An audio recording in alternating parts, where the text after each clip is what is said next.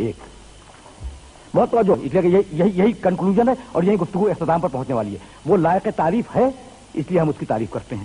کسی کی پہلی صورت، اس نے ابھی مجھے نعمت دی ہے، میں تعریف کر رہا ہوں. دوسری صفت، بعد میں بھی وہی نعمتیں دے گا.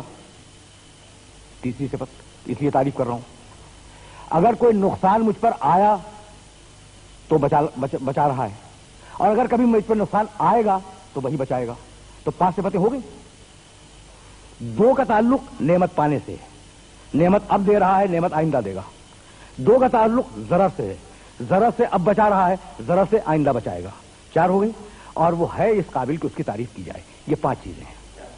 یہ پانچوں، بھائی توجہ رکھیے گا، یہ 5 چیزیں ہیں. اللہ کے معنی، بھائی اللہ کے معنی معلوم ہے آپ کو؟ یعنی عجیب و غریب بات. مستجمعن، یہ اللہ کا میں لفظی ترجمہ کر رہا ہوں. اللہ دیکھیے، ایک ہے رحمان، ایک ہے رحیم، ایک ہے غفور، ایک ہے قہار، ایک ہے جبار. یہ بھی نام اللہ کے ہیں، لیکن یہ اللہ کی صفتیں ہیں. اور یہ جو اللہ ہے نا، یہ اس کا پراپر ناؤن ہے، یہ اس کا اصل نام ہے. اچھا، تو اب اس اللہ کے معنی کیا ہے؟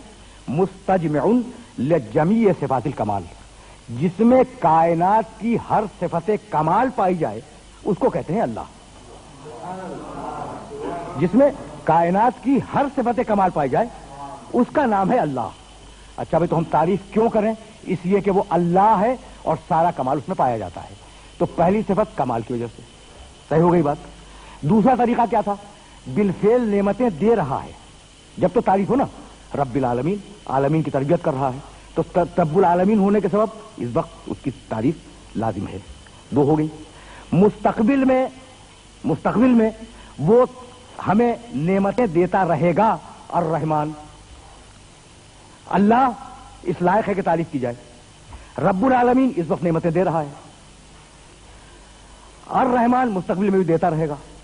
اب 2 چیزیں بچی. ضرر سے ابھی بھی بچایا ہوا ہے اور ضرر سے قیامت میں بھی بچائے گا.